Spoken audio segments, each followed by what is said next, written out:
So let me give you an overview of the seller lead sheet. And once again, this is a resource that you can download right on the Mastery website attached to this course.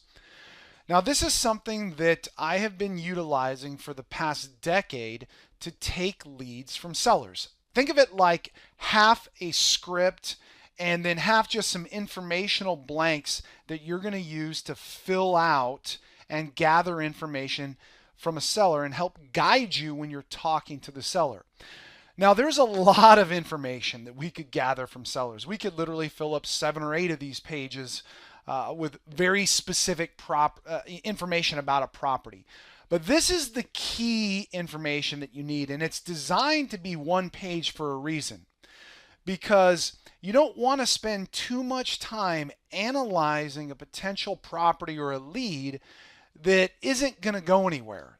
Remember, most people that sell their properties, their real estate or their homes that they own, aren't motivated. And so it's our job, if we generate one of those leads, to quickly weed that lead out of our system as quickly as possible so that we can focus our time on the few leads that have potential. You only have so much time in a day, and you're better off doing lead generation and marketing campaign efforts to generate more leads than you are to spend 3 or 4 days analyzing a lead that really you don't even have a motivated seller or a good property to work with. So we're going to use this as the first stage to gather the information we need. And then in the next course, you're actually going to learn how to take this information and run comparable sales so that you can start to determine the after repair value of the property. But in this course, I'm just going to talk to you about what information is important and what information is less important and what information is not important when you're talking to a seller on the phone. So let's take a look at the seller lead sheet. I'm just going to go through an overview, and then subsequent videos I'm going to break down each section. So what it is, it's divided into sections or categories. So you're going to see a top category here with some basic information about the property address and the information, contact information. Then you're going to have questions about repairs. Then you're going to have questions about listing information. Then we have a section for motivation, which you see here, right here. Then we have a section for mortgage information, a section for price. We have something if we are buying property subject to. We have some final communication questions that we have.